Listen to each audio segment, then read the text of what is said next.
बिस्मिल्लाहिर्रहमानिर्रहीम। अस्सलाम वालेकुम नादरीन, आप यूट्यूब चैनल देख रहे हैं। मैं इमरान खान हूँ। नादरीन, एक मरतबा फिर लाठी चार्ज हुआ है, एक मरतबा फिर पुलिस का क्रैकडाउन हुआ है।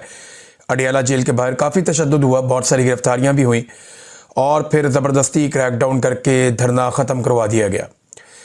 इमरान खान साहब की बहनें एक मरतबा फिर वहाँ गई थी अडियाला जेल के बाहर कि मुलाकात करनी है उन्होंने अपने भाई से। अब आज जब आप ये वीलॉग सुन रहे हैं तो 43 डेज़ हो गए हैं, 43 दिन हो गए इमरान खान साहब की बहनों की उनसे मुलाकात नहीं करवाई गई। और उससे पहले जो आखिरी मुलाकात करवाई गई थी वो करवाई गई थी 2 दिसंबर को, यानी 6 हफ्ते से ज़्यादा हो गए कि मुलाकात नहीं हो रही इमरान खान साहब की अपनी बहनों से, अपनी फैमिली से।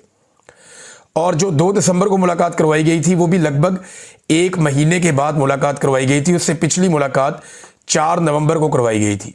इन चीज़ों को मौजूदा पाकिस्तानी रिजीम ने और एस्टेब्लिशमेंट ने नॉर्मलाइज काफ़ी हद तक कर दिया है। लोग अडियाला जेल के बाहर आए लेकिन बहुत बड़ी तादाद में नहीं आए।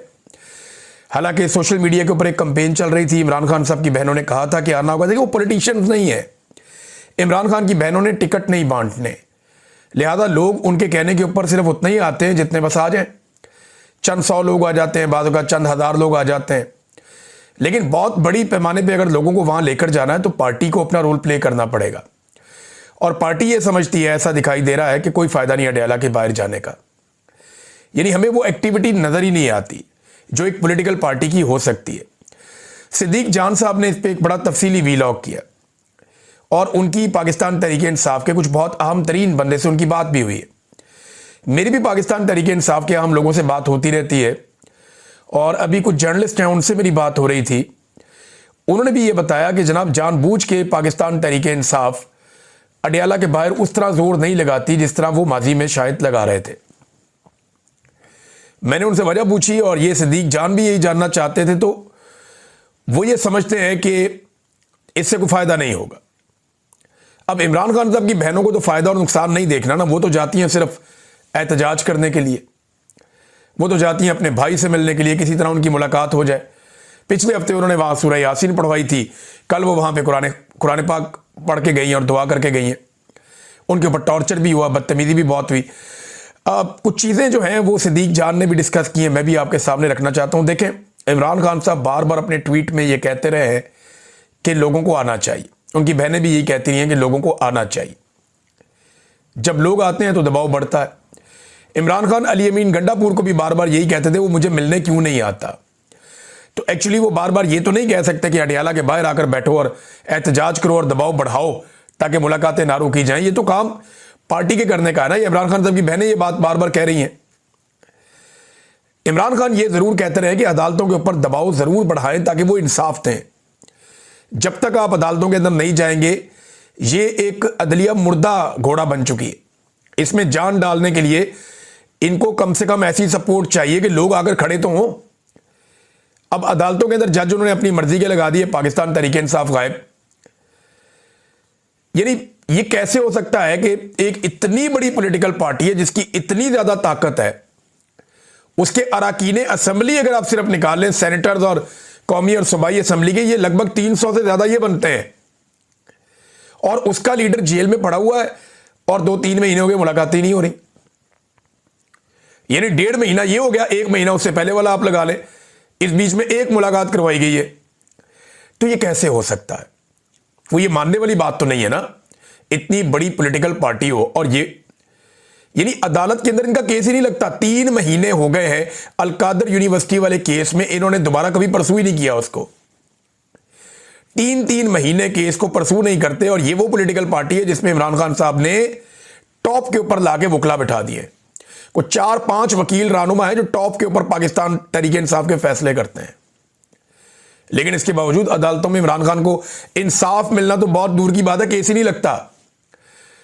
अब इतनी ताकत हो, जब पाकिस्तान तहरीक इंसाफ जिसके ऊपर हाथ रख दे, इमरान खान जिसको हाथ रख दे, वो वकला का इलेक्शन जीत जाए। जब इतनी ताकत हो तो जज कैसे हो सकता है कि केस ही ना लगाए? अगर ये वकला जाके अदालतों के अंदर बैठ जाएं और ये वहां घंटों बैठे रहें और सैकड़ों की तादाद में बैठे रहें, तो ये सिस्टम चलना बंद हो जाएगा। वकील जब चाहे केस लगवा सकते हैं, लेकिन ये काम ही नहीं हो रहा। अदालतों में दबाव क्यों नहीं डाला जाता, इसके बारे में पाकिस्तान तहरीक इंसाफ के लोग भी कहते हैं और सिद्दीक जान ने भी अपने वीलॉग में कहा, और बात ठीक लगती है कि पाकिस्तान तहरीक इंसाफ के जो रहनुमा है इस वक्त, उनमें बहुत सारे वकील हैं और उनके अपने प्राइवेट केसेस हैं जो करोड़ों रुपए मालियत के हैं, और वो इन्हीं अदालतों में इन्हीं जजों के सामने लगे हुए हैं। वो नहीं चाहते कि उनके इन जजों के साथ ताल्लुकात खराब हों या उनके अदलिया के साथ ताल्लुकात खराब हों, लिहाजा वो इस मामले पे इस हद तक कंप्रोमाइज कर देते हैं कि अदालत पे ज्यादा दबाव नहीं डालना। लेकिन एक सिनेरियो उन्होंने सामने रखा। आप फर्ज कीजिए पाकिस्तान तहरीक इंसाफ के 300-350 MNAs, MPAs और सेनेटर्स ये जाकर बैठ जाते हैं इस्लामाबाद हाई कोर्ट में, इमरान खान का केस लगाओ, मुलाकात क्यों नहीं हो रही? तो क्या इनको घसीट के बाहर निकालेंगे? जब घसीट के बाहर निकालेंगे सारी दुनिया देखेगी ये MP है, ये MNA, ये सेनेटर है, मार पड़ रही है, ये वजीर है, ये साबिक वजीर है, इनको मार पड़ रही है, इन्हें घसीट के निकाल रहे हैं। इसके ऊपर मुकदमा कौन सा हो सकता है? ये वहां कोई दहशतगर्दी तो करने जा नहीं रहे, हथियार लेके तो जा नहीं रहे। अरकान असेंबली है, उनका इस्तेहकाक है, वो जाके वहां बैठ सकते हैं। वो चले जाएं अदालत में जाकर कहें जनाब के हमें इंसाफ नहीं मिल रहा, हमारे लीडर से मुलाकात ही नहीं होने दी जा रही, मुलाकात करवाएं। 300-350 बंदा, पूरी दुनिया का मीडिया आ जाएगा, इंटरनेशनल मीडिया आ जाएगा। जब आपको वहां से घसीट के निकालेंगे तो सारी दुनिया देखेगी कि जनाब रात के वक्त यहां से MNAs को और सेनेटर्स को घसीट के निकाला जा रहा है, सुबह फिर कपड़े चेंज करें फिर आके बैठ जाएं। इमरान खान से कैसे मुलाकात नहीं होगी? या अडियाला के बाहर अगर बहुत बड़ी तादाद में, हजारों की तादाद में लोग चले जाएं तो ये दावा करते हैं कुछ लोग कि फिर मुलाकात नहीं रोकी जा सकती, फिर आपको मिलवाना पड़ेगा। लेकिन यहां पे वैसी कोशिश नहीं होती। सिद्दीक जान ने बात ठीक की है, वो बात गलत नहीं है। पाकिस्तान तहरीक इंसाफ के लोग ये बात काफ़ी अरसे से आहिस्ता आहिस्ता कर भी रहे हैं, लेकिन ऐसा लगता है कि सिस्टम का हिस्सा बन गए हैं वो लोग जो इमरान खान साहब का नाम इस्तेमाल करके कोई MNA बन गया, कोई MPA बन गया, कोई सेनेटर बन गया, कोई वजीर बन गया, किसी को कोई कमेटी मिल गई, किसी को कायमा कमेटी मिल गई, कोई कहीं पे बैठ गया, तो सबकी मौज लगी हुई है। ये बहुत अजीब बात है कि जिस आदमी का नाम लेकर आपको वोट पड़ा, जिसके नाम पे आपने अगला इलेक्शन भी लड़ना है, उसकी मुलाकातें बंद हैं, 2.5 महीने हो गए और आपने कुछ भी नहीं किया, आप बिल्कुल रिलैक्स हैं, तो इससे तो कोई फर्क नहीं पड़ेगा। सबको इकट्ठे होकर काम करना पड़ेगा, वरना फिर ये फारिग है, फिर ये जैसे चल रहा है वैसे ही चलता रहेगा। जजेस की भी मौजें हैं, वकला की भी मौजें हैं, सबकी मौजें हैं। सिद्दीक जान का वीलॉग आप लोग गौर से सुनिएगा जरूर, आपको समझ आएगी कि उसने गलत बात नहीं की है। बेशक खैबर पख्तूनख्वा का नया वजीर आला अपने चंद साथियों के साथ मिलकर जोर लगा रहा है, लेकिन ये चंद लोग हैं। पाकिस्तान तहरीक इंसाफ के बहुत सारे लोग अपने अपने इलाकों में कोशिश करते हैं, लेकिन इमरान खान की मुलाकात, क्योंकि इनको इमरान खान साहब ने तो बताना है क्या करना क्या है, और ये खालिसतन सियासी मामला है, एहतजाज करने से हल हो जाएगा। सियासी मामले को आप एहतजाज से हल करते हैं, ये कानूनी मामला नहीं है जो आपने जाके कानूनी जंग लड़नी है। ये कोई ऐसा इंतजामी मामला नहीं है कि आपने जाके इंतजामिया से एक दरखास्त लिख के दे देनी है, नहीं, ये एक सियासी मामला है। राना सनाउल्लाह का स्टेटमेंट इसकी गवाही दे रहा है। राना सनाउल्लाह साहब ने एक टीवी चैनल पे अलीना शिगरी साहिबा से गालिबन वो बात कर रहे थे, उन्होंने एतराफ़ कर लिया कि इमरान खान से मुलाकात ना होने की वजह कानूनी या इंतजामिया नहीं, वो सियासी वजह है। यानी उन्होंने कहा यकीन दहानी करवाएं कि इमरान खान साहब से मुलाकात के बाद 8 फरवरी को हड़ताल या एहतजाज या ये चीज़ें नहीं होंगी तो हम सुबह ही मुलाकात करवा देते हैं। तो इसका क्या मतलब है कि ये एक सियासी मामला है, ये कोई इंतजामी या कोई दूसरा मामला नहीं है। ह्यूमन राइट्स ने नाज़रीन इसके ऊपर बड़ी मजम्मत की है, इस इशू के ऊपर। Human rights council of Pakistan Adiala jail के बाहर पुरअमन सियासी कारकुनान पर पुलिस के तशद्दुद, ताकत के गैर कानूनी इस्तेमाल और मनमानी गिरफ्तारियों की शदीद मजम्मत करती है। पुरअमन एहतजाज और आज़ादी इज़हार राय पाकिस्तान के आइन में तस्लीम शुदा बुनियादी हुकूक हैं, जिन्हें दबाना जमहूरी उसूलों, शहरी आज़ादियों और कानून की हुक्मरानी की सरी खिलाफ वर्जी है। इख्तिलाफ राय किसी भी जमहूरी मुआशरे की बुनियाद होता है और उसे ताकत के जरिए खामोश करवाना रियासती जबर के मुतरादिफ है। मुतालबा करते हैं कि तमाम गिरफ्तार पुरअमन सियासी कारकुनान को रिहा किया जाए और बिला मशरूत रिहा किया जाए। पुलिस के गैर ज़रूरी तशद्दुद की शफाफ और गैर जानिबदार तहकीकात कराई जाएँ और ज़िम्मेदार एहलकारों को कानून के मुताबिक जवाब दें। इनको तो शाबाशें मिलनी है, इनको तो मेडल मिलने हैं, इनको तो जनाब तरक्कियाँ मिलनी हैं, क्योंकि ये मिलिट्री एस्टेब्लिशमेंट के कहने के ऊपर वो गंद मार रहे हैं जो मिलिट्री एस्टेब्लिशमेंट खुद सामने आकर नहीं मार सकती। उनके गंदे कपड़े यही तो धोते हैं बेचारे, तो वो बेचारे क्या करेंगे। Human rights council of Pakistan कह रहे हैं जी हम इसके ऊपर नज़र रखे हुए हैं और कोई गुंजाइश नहीं है, जबर की, तशद्दुद की और खौफ की कोई गुंजाइश नहीं है। कोई गुंजाइश उन्होंने बाकी नहीं छोड़ी, तो गुंजाइश कौन सी नहीं है। तो नाज़रीन, ये एक एहतजाज भी था, ये रूटीन में चलता है, साथ साथ मजम्मत भी आ जाती है। लेकिन पाकिस्तान तहरीक इंसाफ को एक पूरी हिकमत अमली बनानी चाहिए। भाई ये नहीं कर सकते ना कि अडियाला के बाहर आना है, तो कम से कम इकट्ठे होकर बैठे और बैठ के फैसला करें कि 2.5 महीने हो गए आपके लीडर को कहते तन्हाई में रखा हुआ है, इसका हल क्या निकालना है और कैसे निकालना है। बैठे ना, बैठ के फैसला कर लें कि जनाब ये वो इकदाम है अब हमें करने पड़ेंगे, वरना इमरान खान साहब को कहते तन्हाई में रख के इन्होंने बिल्कुल अलग थलग कर दिया है। कोई तो इनको हिकमत अमली बनानी पड़ेगी, कोई तो बात इनको करनी पड़ेगी। ये बात ही कोई नहीं करता, इनके पास स्ट्रेटेजी कोई नहीं है, इनको कोई ना कोई हिकमत अमली देनी पड़ेगी। ऐसा लगता है ये किसी मोजज़े का इंतजार कर रहे हैं, इनके पास कोई प्लान इस वक्त है नहीं। इमरान खान ने कहा स्ट्रीट मूवमेंट करनी है, तो स्ट्रीट मूवमेंट के ऊपर देखिए पॉलिटिकल एक्टिविटी तो हो रही है, सोहेल आफरीदी ने भी की है। लेकिन मैं आपको सीरियसली बता रहा हूं, मैं आपको बार बार बता रहा हूं कि ये स्ट्रीट मूवमेंट नहीं है, ये मोमेंटम गेन कर रहे हैं। स्ट्रीट मूवमेंट कोई और चीज होती है, गलियों के अंदर, मोहल्लों के अंदर, गांवों के अंदर, देहातों के अंदर हर जगह मेंबर सादी चल रही होती है, लोगों को रजिस्टर्ड किया जा रहा होता है, एक एक बंदे का नाम और नंबर लिखा जा रहा होता है, सबकी ड्यूटियां लग जाती हैं कि तुमने कहां जाना है उस दिन, तुमने कहां जाना है उस दिन, तुम क्या काम कर रहे होगे, तुम किस जगह कौन सी ड्यूटी करोगे। हर बंदे को अपना अपना रोल प्ले करना पता होता है उस दिन की उसने स्ट्रीट मूवमेंट में क्या करना है। उस तरफ मैं ग्राउंड से पता करता हूं तो अभी तक कोई एक्टिविटी नहीं हुई, जीरो एक्टिविटी है। सिर्फ यह है कि मुख्तलिफ जगहों पे जाके लोगों को उभारा जा रहा है, मुख्तलिफ जगहों पे लाके एक कंपेन खड़ी की जा रही है, तहरीक का एक मोमेंटम बनाया जा रहा है, जो बहुत जरूरी है। ये गैर जरूरी काम नहीं है, ये बहुत जरूरी काम है कि ये मोमेंटम बनाया जाए। लेकिन जिसे आप कहते हैं ना स्ट्रीट मूवमेंट, वो गलियों के अंदर, मोहल्लों के अंदर, हर मकान में, हर फ्लैट में, हर जगह पे जाके आप अपना पैगाम लेकर जाते हैं, लोगों को रजिस्टर्ड करते हैं। यानी ये 50 घर हैं, इनके ऊपर ये बंदा जो है इंचार्ज है, ये बंदा अब नुमाइंदगी करेगा, इन 50 घरों ने कहां पे कौन सा एहतजाज करना है, इसके लिए कितने लोग निकलेंगे। ये वो डाटा कलेक्शन और चीजें होती हैं जो स्ट्रीट मूवमेंट के अंदर इंटरनेशनली की जाती हैं। और अगर पाकिस्तान में आपने ये चलानी है तो आपको इस लेवल पे नीचे ग्रास रूट के अंदर जाना पड़ेगा। और पाकिस्तान तहरीक इंसाफ के पास ये मौका भी है, पोटेंशियल भी है, नौजवानों की बहुत बड़ी तादाद है और बहुत बड़ा पोटेंशियल है पाकिस्तान तहरीक इंसाफ के पास, और मौका भी है, वो ये कर भी सकते हैं। कोई लंबा चौड़ा इसमें कोई रॉकेट साइंस नहीं है, उन्हें पता है कि क्या करना है। लेकिन अभी तक वहां पे वो वाली चीज का आगाज नहीं हुआ। हाँ, मोमेंटम वो बना रहे हैं, तहरीक का एक मोमेंटम बना रहे हैं, लेकिन स्ट्रीट मूवमेंट बिल्कुल एक अलग चीज है, वो अभी तक हमें उस तरह दिखाई नहीं दे रही। मेरा ये मानना है, मेरी नजर में स्ट्रीट मूवमेंट वो होती है जो हर गली के अंदर, आप पूरे मुल्क के अंदर जो चाहे वो आप कर सकें। और ये हो सकता है, ये 1.5-2 महीने के अंदर नौजवान पूरे पाकिस्तान में फैल के पूरी एक तहरीक की मोमेंटम, एक पूरा माहौल बना सकते हैं। और सोशल मीडिया को इसमें एक जबरदस्त टूल के तौर पे इस्तेमाल किया जा सकता है, जैसे पूरी दुनिया में होता है। बहरहाल देखते हैं क्या करते हैं। एक और तजवीज़ भी आ गई है, क्योंकि जेंजी से बहुत तंग है मौजूदा हुकूमत के लोग। वो ये सोच रहे हैं कि 25 से 30 साल उम्र कर दें वोटर्स की। ये रिपोर्ट भी हो रहा है बहुत सारी जगहों पर कि एक 28वीं आईनी तरमीम लाई जाए और जो वोट डालने वाले नौजवान हैं उनकी उम्र 18 साल की गई थी, वो 18 साल से हटा के उनको 25-30 साल पे ले जाओ कि नौजवान वोट ही नहीं डाल सकते, इनका दिमाग ही नहीं काम करता। इस किस्म की तजावीज़ आ रही है। अगर आप 30 साल भी कर दें ना, 40 साल भी कर दें, फिर भी आप नहीं इलेक्शन जीत सकते। खाली बूमर्स भी वोट डालें ना, फिर भी इलेक्शन नहीं जीत सकते। पुट्ठे लमक जाओ, जो मर्जी कर लो, ये इलेक्शन आप नहीं जीत सकते।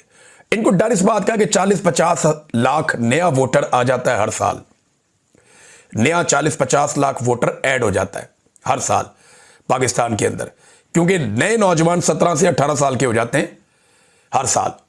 अब वो जो नया वोटर आता है ना, वो इनको बहुत तकलीफ देता है, वो इनके लिए बहुत बड़ी परेशानी बन जाता है। और ये सोचते हैं कि ये नया वोटर आ गया है, हमारे पहले काबू नहीं आ रहे, इनको कहां काबू करेंगे। 2024 के इलेक्शन में इनके लिए सबसे बड़ा चैलेंज नौजवान वोटर था। तो इन्होंने क्या किया कि नौजवान वोटरों को किसी को उधर फेंक, किसी को उधर फेंक, किसी को 50 किलोमीटर उधर, किसी को 20 किलोमीटर उधर, किसी को 30 किलोमीटर उधर, एक एक घर के एक एक बंदे को कहीं कहीं फेंक दिया। वो सारे नौजवान फिर भी निकले और वोट डाल के आए। सारा रिजल्ट ही उन्होंने तब्दील कर दिया पाकिस्तान का। यक तरफा इमरान खान साहब को 2/3 अक्सरियत से उन्होंने जितवा दिया। ये किया उन्होंने। अब ये उनसे डरे हुए हैं, तो ये तजवीज़ आ रही है जनाब इसको ऊपर ले जाए, इसको बढ़ा लें, जो मर्जी करें आप। इमरान खान अपना नुकसान खुद ना करे, तो रब ने उस पर ऐसा करम किया हुआ है इस वक्त कि उसकी गुड्डी चढ़ी हुई है, और रब उस पर इतना मेहरबान है इस वक्त तक कि आप उसका मुकाबला नहीं कर सकते, जो दिखाई दे रहा है। नाज़रीन, पाकिस्तान पीपल्स पार्टी ने हल्की फुल्की मौसीकी चलाई थी कि जनाब ऑर्डिनेंस क्यों आ गया, तो ये क्यों हो गया, तो वो क्यों हो गया। छोटी मोटी चुड़दी छोड़ते हैं, साथ ही अपनी औकात में आ जाते हैं। हल्का सा बूट के ऊपर दबाव डालती है एस्टेब्लिशमेंट, बूट के ऊपर दबाव डालती है, इनकी उंगलियां नीचे आ जाती हैं, तो ये साथ ही चीखें मारते हैं, कहते हैं नहीं जी नहीं, हम तो वहीं पे खड़े हैं। अब पीपल्स पार्टी के बड़ों के बयान आ गए कि पीपल्स पार्टी हुकूमत के साथ खड़ी है, मुल्क के मफाद में हुकूमत के साथ ही रहेगी। फटे मूवी, कौन सा मुल्क का मफाद? कोई एक काम बताएं जो मुल्क का फायदा हुआ हो जब से आपने रजीम चेंज ऑपरेशन किया है। कोई एक आदादो शुमार बता दें, कोई एक चीज बता दें जो बेहतरी की तरफ गई हो। हर चीज बर्बादी की तरफ गई, हर चीज तनजली की तरफ गई, तबाही फेर दी आपने पाकिस्तान में, और आप मुल्क के मफाद की बात कर रहे हैं। सवाल ही पैदा नहीं होता।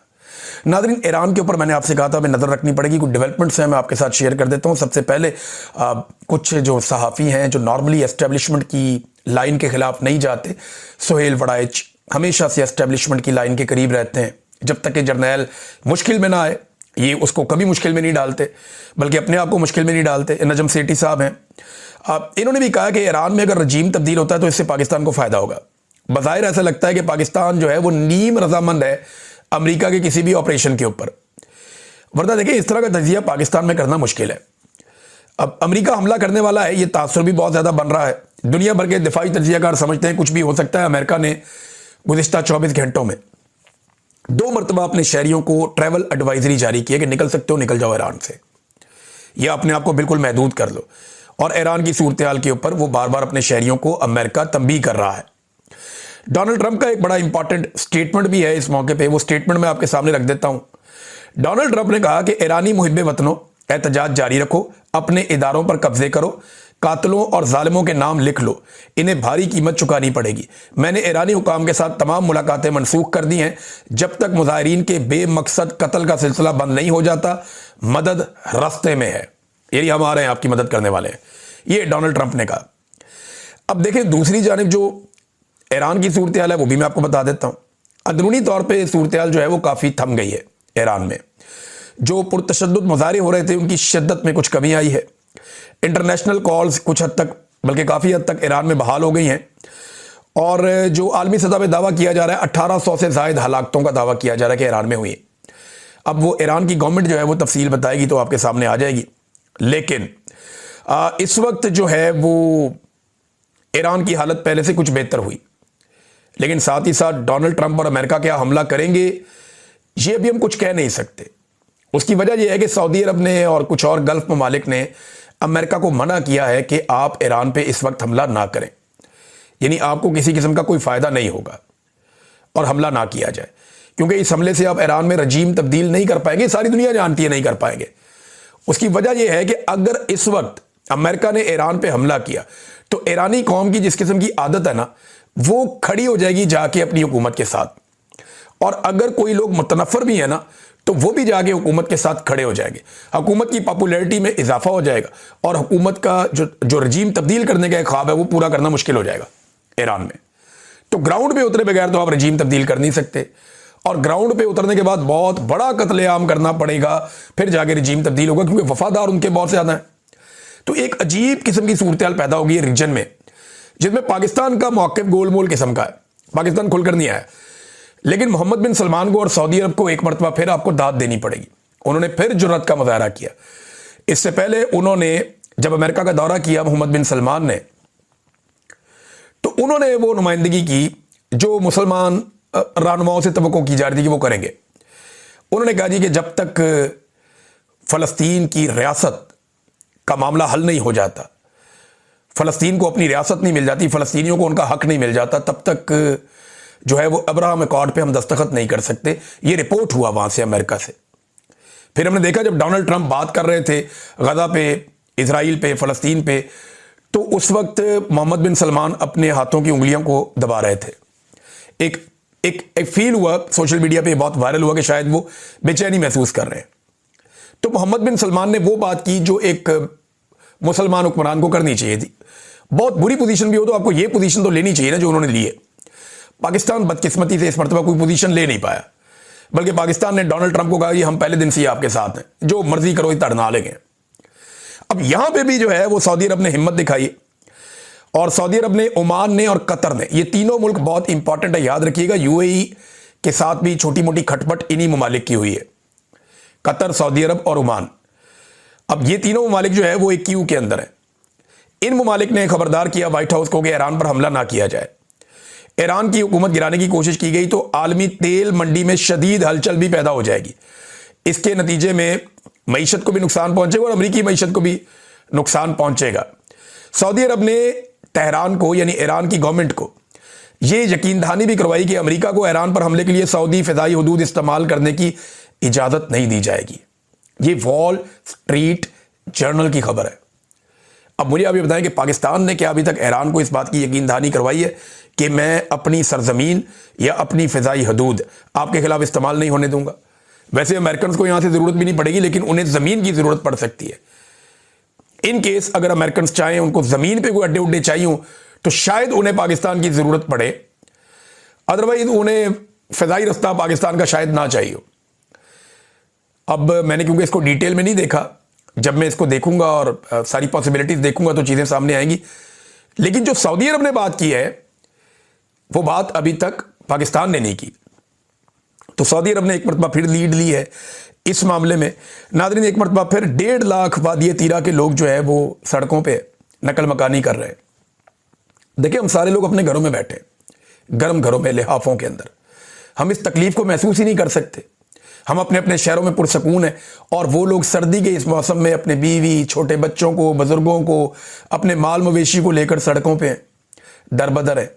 इतनी ठंड के अंदर उन इलाकों में ठंड भी बहुत ज्यादा है और वो लोग इसको बर्दाश्त कर रहे हैं। क्यों? एक नई लड़ाई के चक्कर में। और वो लड़ाई क्या है? पाकिस्तान ने एक मरतबा फिर अमेरिका को एक बड़ी ऑफर करा दी। यानी ऐसी ऑफर परवेज मुशर्रफ के दौर में भी पाकिस्तान ने अमेरिका को करवाई थी और अमेरिका का इत्तेहादी बन गया था।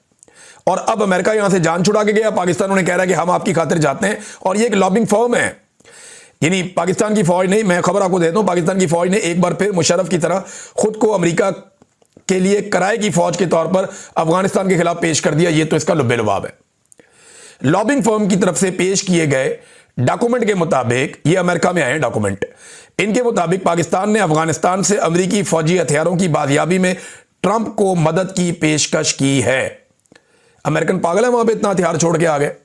जो इंफॉर्मेशन हमारे पास आई थी, अमेरिका ने बहुत सारे हथियार तलफ कर दिए थे। अफगान तालिबान के हाथ में सिर्फ वो हथियार लगे थे जो हथियार अफगान तालिबान ने अमेरिकन से किसी वक्त में छीने हुए थे या उनसे लिए हुए थे या मुख्तलिफ ग्रुपों के पास थे। ज्यादातर हथियार जो हैं वो अमेरिकन तलफ करके आ गए थे। अमेरिकन को एग्जैक्टली पता है कि अफगानिस्तान में कितना हथियार मौजूद है, उनमें अमेरिका का हथियार कितना है। अब ये कह रहे हैं जनाब कि हम वहां जाके अमेरिकी हथियार वापस लेंगे तालिबान से। यानी वो लड़ाई जिससे अमेरिका जान छुड़ा के गया, पाकिस्तान अपने आप को पेश कर रहा है जी हम जाके वो लड़ाई लड़ना चाहते हैं। इमरान खान ने ठीक कहा था कि ये अपने आप को मुजाहिद बना के पेश करेंगे मगरिब के सामने और ये पाकिस्तान को इस आग के अंदर झोंकेंगे और जानबूझ के पाकिस्तान के अंदर दहशतगर्दी को बढ़ावा देंगे। ये है पूरा गेम। पहले पाकिस्तान में दहशतगर्दों को लाया गया, फिर उनसे दहशतगर्दी करवाई गई, अब उनके खिलाफ ऑपरेशन किया जाएगा, फिर कहा जाएगा इनको अफगानिस्तान से मदद मिलती है, वहां पे हथियार है अमेरिकन हथियार हमने वापस लेने, अमेरिका में डॉलर दे, हम जाके वहां पे हथियार वापस लेंगे, लड़ाई लड़ेंगे। मेरी समझ से बाहर है। इसका फायदा अमेरिका को क्या होगा? देखिए, इस खित्ते के अंदर चाइना स्टेबलाइजेशन चाहता है। जितना ये एरिया, ये खित्ता स्टेबल होगा, उतने ही ज्यादा यहां के रास्ते चलेंगे, यहां तजारत चलेगी, यहां सी पैक चलेगा। और जब स्टेबिलिटी नहीं होगी तो फिर चाइना का काम थोड़ा सा डाउन जाएगा। ये बहुत लंबी डिबेट है, बस मेरे ख्याल में जो लोग समझते हैं उनके लिए इतना काफी है।